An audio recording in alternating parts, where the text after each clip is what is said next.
Hi everyone. So we are the public relations team, and this is our final presentation for spring 2021. So quick introductions. My name is Kimberly, and I am the semester sub-team lead for PR. Hi, I'm Maxine. Hey, I'm Riddick. Hey, I'm Adrian. Hi, I'm Michaela. Hi, I'm Maher. Hi, I'm Carl.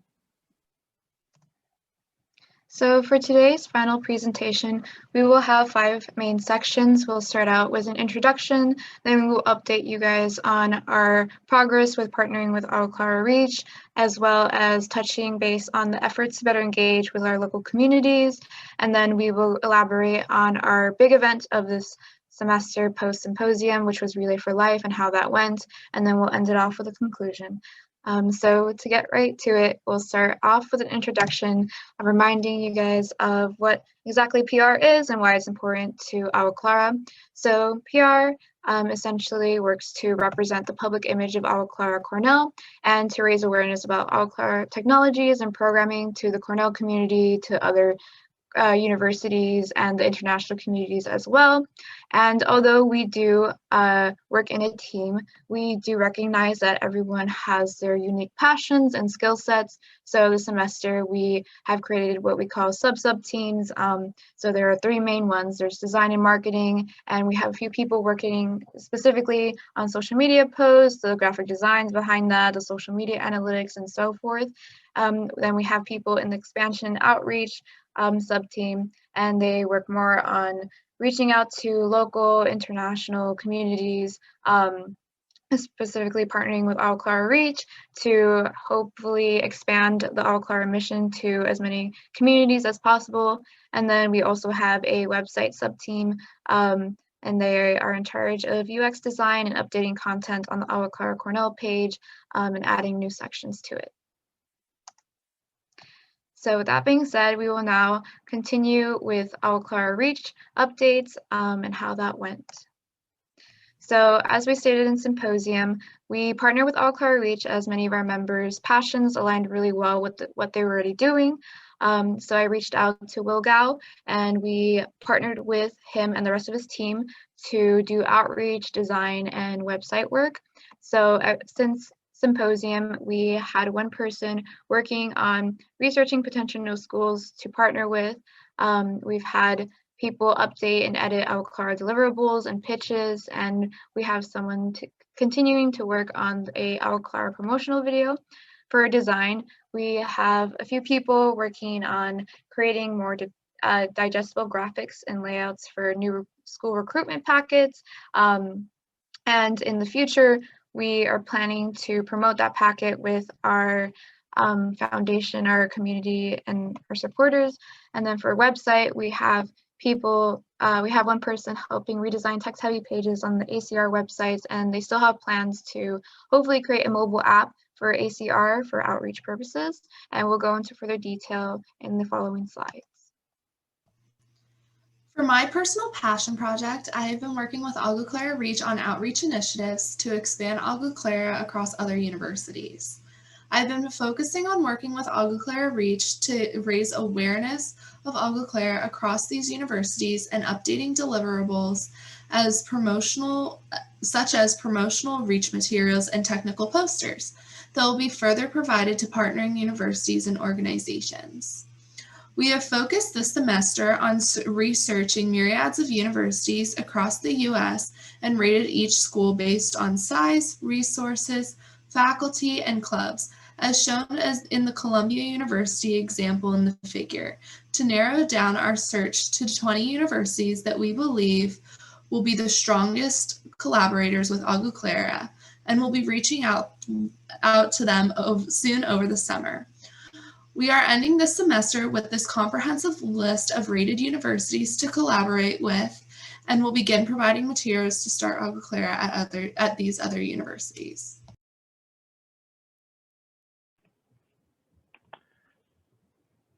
For my personal project for Agua Clara this semester, I wanted to make a new video that the team could use for recruiting and promotional purposes.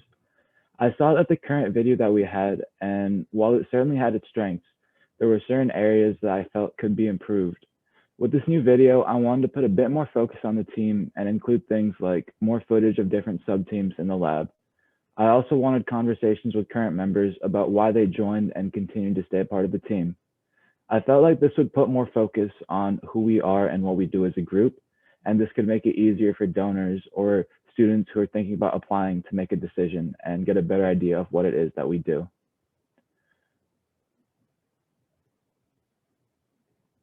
While I had certain goals on the progress I wanted to make for this semester with the video, there were some challenges that came up due to the situation that we were in. Because of the pandemic, it was a struggle to find a time where I could get into the lab to film and begin putting the video together. This halted the progress that I wanted to make and definitely slowed things down. Secondly, many teams had understandably decided to do all their work virtually for the semester. This made it a lot harder to film because the content wouldn't be the same while recording a virtual meeting through a screen share, and it wouldn't be as beneficial in future years because the virtual setting wouldn't apply the same way.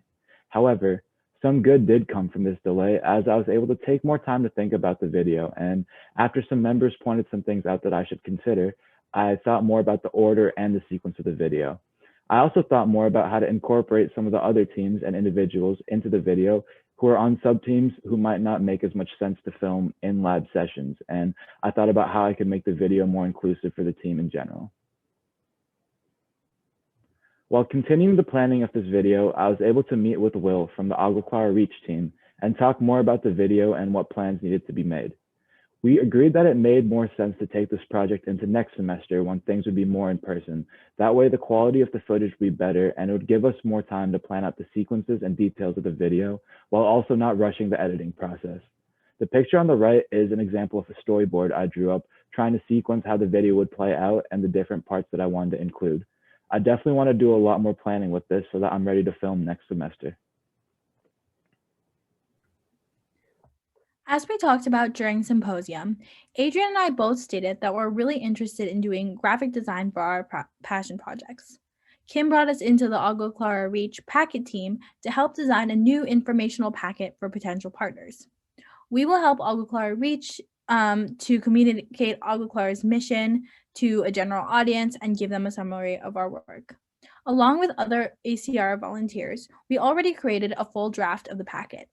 As you can see in Figure 5, we created graphics and used fun pictures to illustrate CLAR's impact. Additionally, the packet includes a lot of information for universities who are interested in starting their own CLAR program.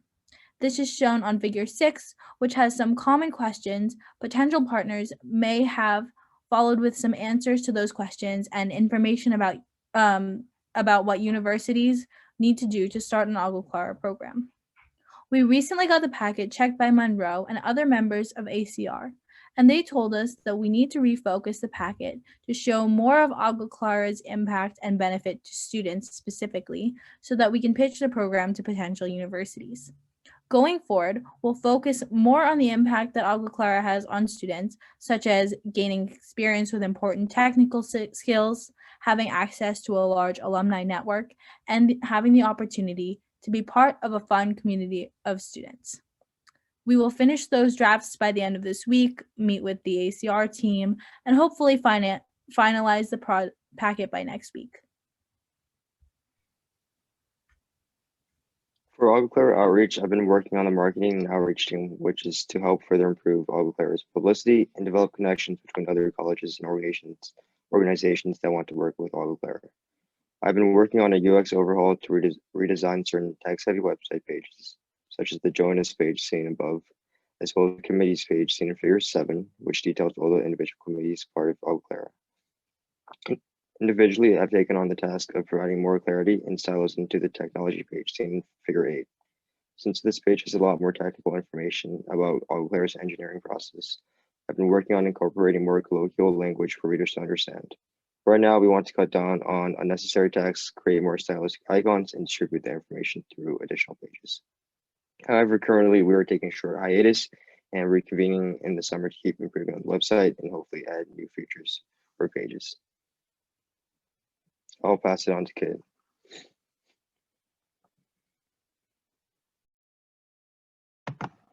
So for updates on better engagement with local communities, we have Maher working on newsletter, and she created 2 CLAR newsletter issues. And currently the target audience is just for CLAR Cornell members, and then we're gonna get feedback, branch it off to CLAR Cornell alumni, and then branch it off even further out into a more general audience, and she will discuss that in further detail. And then we have Carl and I, we worked on member spotlights after the symposium. So we made some progress in creating a opportunity for CLAR Cornell members to have free headshots. And we collected biography information from the CLAR members, and we are now going to currently put that together and put it onto the website. And we'll also go into further detail in the following slides.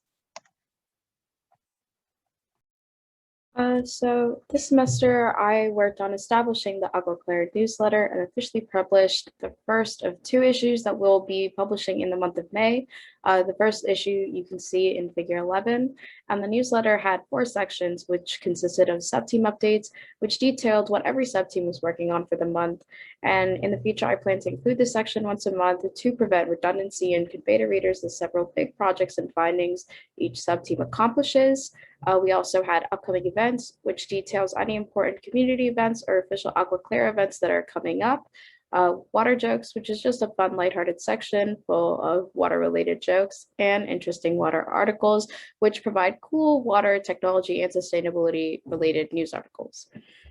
After sending out the newsletter to all CLAR members, I also sent out a feedback form, and I got 5 responses, which may not be much, but I was still able to figure out a couple of things, as you can see from data in figures 12 and 13.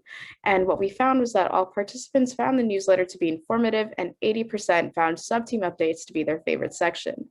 There were also 2 additional requests to add a global CLAR update section, which I hope to include in the last issue. And in the next issue, which will be published in the coming week, the sections will include senior spotlights, which are still being filled out by the seniors, global CLAR plant updates from Honduras and possibly India, more water jokes, and more interesting water articles. And because the newsletter is still in its early stages, like Kim said, this newsletter is only being sent out to CLAR members right now, but in the coming semesters, we're definitely going to revise the newsletter and begin sending it out to interested Cornell faculty and CLAR alumni with information that's possibly relevant to them. For my passion project, I plan to create member spotlights, which include profiles and short bios of everyone on the CLAR team and showcase them on the CLAR website. Since then, we've sent out Google Forms for short biographies, asking basic questions like year, major, sub-team, and even general biographical information, as well as what people love about CLAR and what they do in their spare time, and Facebook and LinkedIn links. Kim and I coordinated reaching out to team leads, while Kim also used Slack to spread our form and message to the CLAR community. The purpose of this is so people can get technical and personal insight into CLAR members and see the common interests we share in our mission and our daily lives. Furthermore, for the photo shoots, Kim worked to set up Google spreadsheets with available photo shoot schedules throughout 3 weeks by making 20-minute sessions, so every member gets ample time to receive the best photos possible. Then, working with the talented Joseph, starting last week, we have been taking headshots at Carmen Hall. Headshots will run for 2 or so more weeks. After the photo shoots, we will personally send the pictures to the members of the team for their own personal use. For those who didn't want to take them, we are simply requesting them to send professional photographs of themselves. Hopefully this project will continue in the future and update with each new incoming cohort throughout the years. Eventually, I will compile them and add them to the CLAR website to showcase our wonderful members. Furthermore, this way, future students looking to apply to CLAR can get a sense of our team spirit and our individual members. Now I will pass it on to Michaela to talk about Relay for Life. Our main focus towards the end of this semester was preparing for Relay for Life. Relay for Life is a community-based fundraising event for the American Cancer Society and many other cancer-related associations.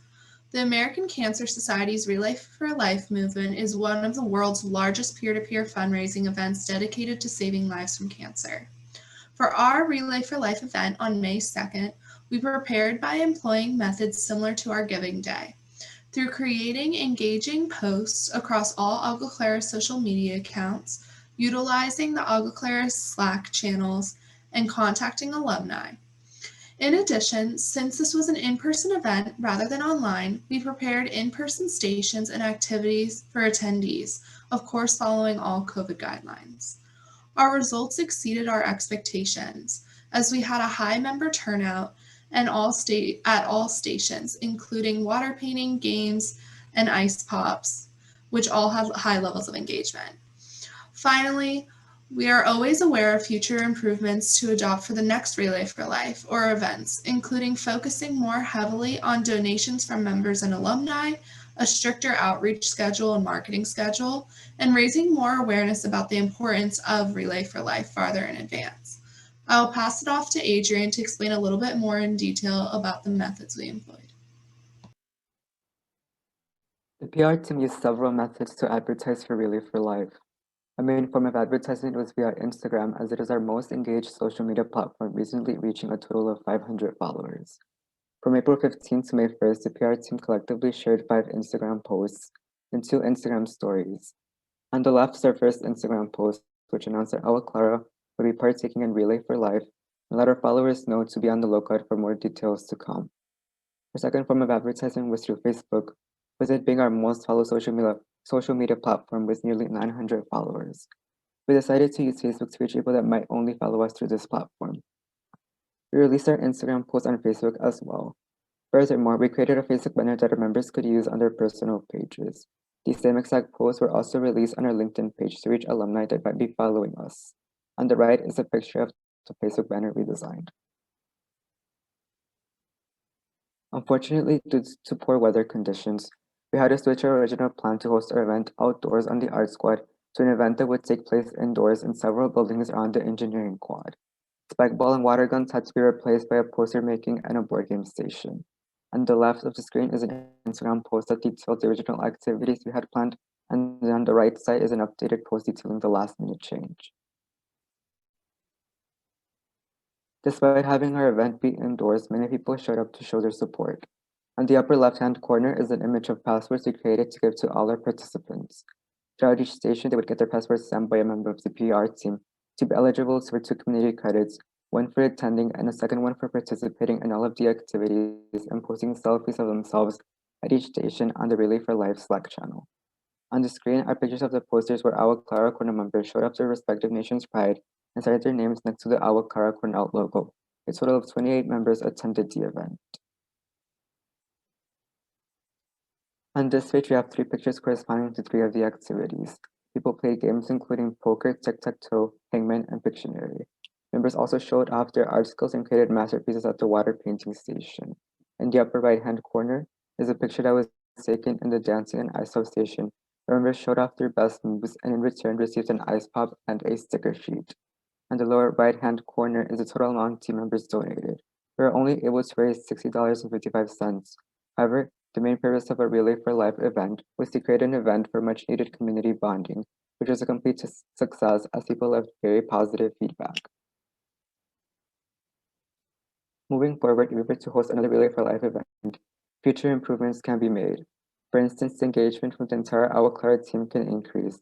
Not many people shared our posts with their personal stories to spread the word and encourage their followers to join us and to donate. We could have also sent out emails to ACC alumni like we did during Giving Day. If we were to send an email to through MailChimp explaining our event and its purpose, we could have received way more donations, considering most of our donations for Giving Day were from Agua Clara Cornell alumni. Another method that could have increased our donations could have been to have members send out a number of emails for community credit and or tribe points similarly to Giving Day. One last improvement we can take for future events is to organize posts better. Although we were able to follow our posting schedule, there was some confusion on which person had to post for a specific day. Furthermore, there were some errors in our posts, and proofreading them or sending them to the PR chat beforehand could have avoided that. Lastly, a more consistent color scheme could have been useful, not only for aesthetic purposes, but to let people know that a certain post relates to a certain event. Overall, even though we did not receive many donations, people are still able to donate 60 days after the event. In addition, a lot of new members got to meet each other for the first time in Bond, which was what we wanted to get out of our event. I'll now pass it on to Maxine to go over the conclusion. So in conclusion, our team has made a lot of progress on our passion progress so far, but we can build on this progress next semester. Our partnership with CLAR Reach, which includes the promotional packet, outreach initiatives, and the website, has gone really well so far, and we hope to continue working with them next semester and build on this progress. Next, our Relay for Life went really well despite a last-minute change in plans due to the weather. The event really brought the CLAR community together and gave us the chance to see each other in person while also raising awareness and money for an important cause. Hopefully this can become a fun CLAR tradition that we can do again next year. Lastly, some of our projects will continue next semester, such as the promotional video and the newsletter. Overall, there are a lot of improvements our team can make, but we are really proud of how much we've accomplished this semester, and we can't wait to continue our work next semester. Thank you. If you have any questions or recommendations, please feel free to email us. Thank you.